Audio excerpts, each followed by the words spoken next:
पाकिस्तान में emergency plan तैयार हो चुका है। पाकिस्तान में फाइनेंशियल इमरजेंसी लगने जा रही है, तो दूसरी तरफ 5,000 वाला नोट भी बंद होने लगा है।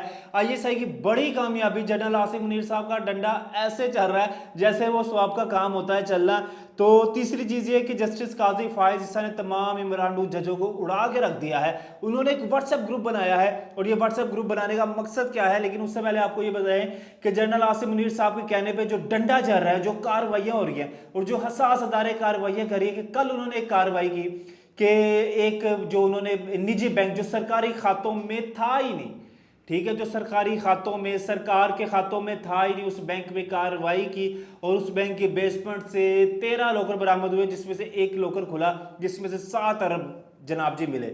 और अब कहा यह जा रहा है कि ये इस तरह से कार्रवाइयों को तेज किया जाएगा कि घरों में घुसा जाएगा, और जिसने घर में या बैंक में लॉकर है तो एक टेक्नोलॉजी इस्तेमाल की जाएगी कि स्कैन किया जाएगा उनके लॉकर को, स्कैन करके तो उसके अंदर कितने डॉलर्स हैं, कितने पाउंड्स हैं, किसने क्या जखीरा किया हुआ है, क्या अंदर स्टॉक किया हुआ है, जनाब जी सबके खिलाफ कार्रवाई होगी। और आपको बताया था कि जनरल आसिम मुनीर साहब ने अपनी जो टेक्निकल टीम है, जो माहिर कानून है, जो इन चीज़ों को देखते भालते हैं, उनको बुलाया और कहा कि पाकिस्तान में डॉलर की कीमत इंटरबैंक में क्या होनी चाहिए।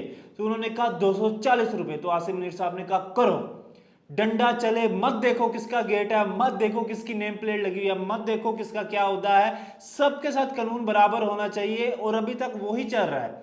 और जिस तरह से कार्रवाइयां चल रही है और जिस तरह से जनरल आसिफ गफूर, नदीम अंजुम, सबको जनरल आसिफ मुनीर साहब ने एक टारगेट दिया हुआ है, वो कमाल है। और उसके ऊपर काम बड़े कह ले कि जबरदस्त तरीके से चल रहा है। और पाकिस्तान की मैशियत को बेहतर करने के लिए 5,000 वाला नोट बंद किया जा रहा है।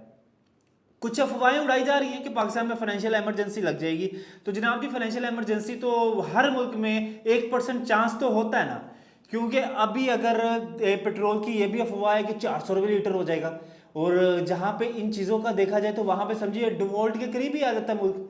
तो जनाब जी इन चीज़ों को मद्देनजर रखते हुए कार्रवाइयों में तेजी है। और जनरल आसिम मुनीर साहब ने सबको कह दिया, यानी हसास अदारों को, जितने भी कानून नाफिज करने वाले अदारे, कि तेज कम तेज चुप के रखो, कोई ना देखो, बस मारी जाओ छापे, जिसका 2 नंबर पैसा है, जिसने ज्यादती कर रहा है पाकिस्तान के साथ वो। और दूसरी तरफ जस्टिस काजी फायज साहब ने तमाम इमरान जजों को उड़ा के रख दिया जनाब जी। वो सुप्रीम कोर्ट जहाँ पे वो कहते हैं सफ़ेद पत्थरों की इमारत, जहाँ पे इंसाफ नाम की आज से पहले चीज़ नज़र नहीं आती थी, ये साकिब निसार साहब का दौर हो गया। उसके बाद जस्टिस उमर अताब बंदयाल साहब, सास और बहू के कहने पे जो जज में इंसाफ मिलता था।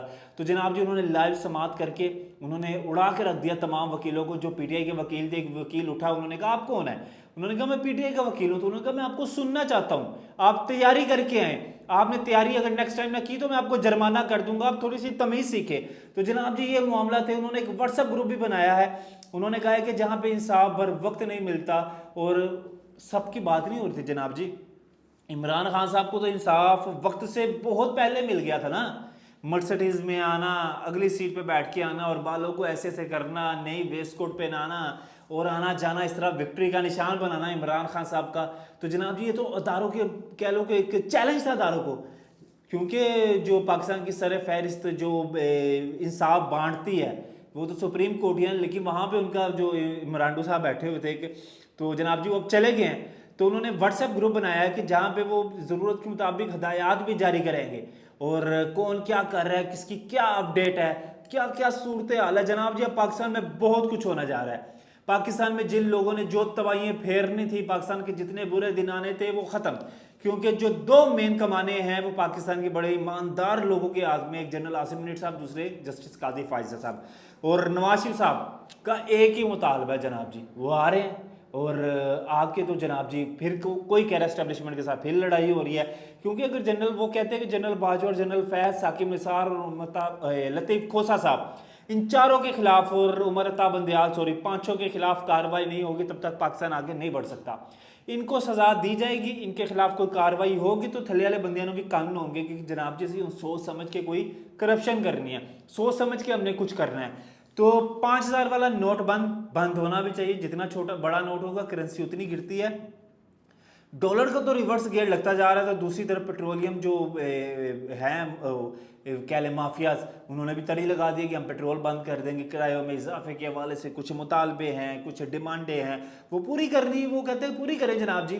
तो पाकिस्तान तो अभी मेरे ख्याल से सिचुएशन पे नहीं है कि इनकी चीज़ों को पूरा किया जाए, एक इनकी डिमांडों को पूरा किया जाए। लगता है डंडा अब आसिफ मुनीर साहब का ना इन लोगों पे भी चलेगा।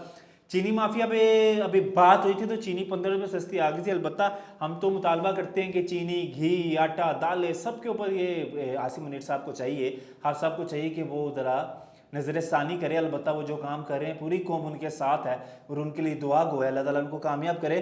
तो जनाब जी अब धराधर कार्रवाइयाँ चालू हैं, ठीक है। नहीं देखा जा रहा है कोई जज का घर है, नहीं देखा जा रहा है कोई पुलिस वाले का घर है, नहीं देखा जा रहा है किसी सियासतदान का घर है। सबके दरवाजे तोड़ के अब अंदर जाना पड़ेगा, अंदर जाके सारा माल लपेटना पड़ेगा। 2 नंबर जो इन्होंने ब्लैक मनी जिसको कहते हैं, जिसको वाइट करने के लिए तरह तरह की चैरिटी खोल लिया, हॉस्पिटल खोल लिया, नया हॉस्पिटलों में खाना दे दिया या दस्तरख्वान लगा लिए। जनाब जी ये अपनी ब्लैक मनी का 20% इसीलिए लगाते हैं ताकि बचा जा सके। तो जनाब जी अब ब्लैक मनी से नहीं बचा जा सकता क्योंकि पाकिस्तान अगे ब्लैक होया पाया सारा का सारा। तो अब ये है जनाब जी कि इमरान जजों की खैर नहीं है। कहा यह जा रहा है कि काजी फाजिल साहब 5 जजों को उड़ा के रख देंगे। वो 5 जज कौन से हैं जनाब जी, वो भी आ जाएगा मुस्तकबिल में, क्योंकि ठीक है ऊपर से लेकर नीचे तक परवेज लाई साहब को जो जज रिलीव देते थे वो परवेज लाई साहब के घर के इर्द गिर्द चक्कर लगाते थे।